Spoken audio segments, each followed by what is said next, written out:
सोलापूर महापालिकेत भाजपने ऐतिहासिक विजय मिळवला। राजकीय तज्ज्ञ, मतदानोत्तर चाचण्या एवढेच काय, खुद्द भाजप नेत्यांचेही अंदाज चुकवत जनतेने त्यांच्या पदरात मतांचे भरभरून दान टाकले। या यशाचे श्रेय पालकमंत्री जयकुमार गोरे, आमदार देवेंद्र कोठे, आमदार सचिन कल्याण शेट्टी यांना प्रामुख्याने जाते। त्यांनी ऑपरेशन लोटस राबवून समोर सक्षम विरोधकच ठेवला नाही, त्यामुळे एखादी विजय मिळवता आला। फोडा आणि राज्य करा ही नीती कामी आली।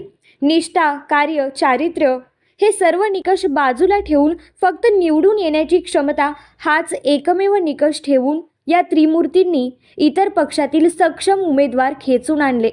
आपल्याच पक्षाचे 2 ज्येष्ठ आमदार व निष्ठावंतांचा विरोध झुगारून आयारामांना तिकिटे दिली। त्यापैकी एखादा अपवाद वगळता बहुतांश जण निवडूनही आणले। पालकमंत्री गोरे शेजारच्या साताऱ्याचे, पण निवडणुकीच्या काळात सोलापुरात तळ ठोकून त्यांनी सूत्रे हलवली, नाराजांची मने वळवली, बंडखोरांना थंड करण्यात यश मिळवले। त्यामुळे बंडखोरीचा संभाव्य धोका टळला आणि इथेच गोरेंनी लढाई जिंकली। दुसरीकडे विरोधी आघाडीचे गलबत मात्र भरकटलेलेच होते। काँग्रेस, उद्धव सेना आधी भांडत राहिली। शेवटच्या क्षणी त्यांनी हात मिळवणी केली, पण तोपर्यंत त्यांचे सक्षम उमेदवार भाजपने पळवले होते। शरद पवारांचा पक्ष नावापुरताच राहिला।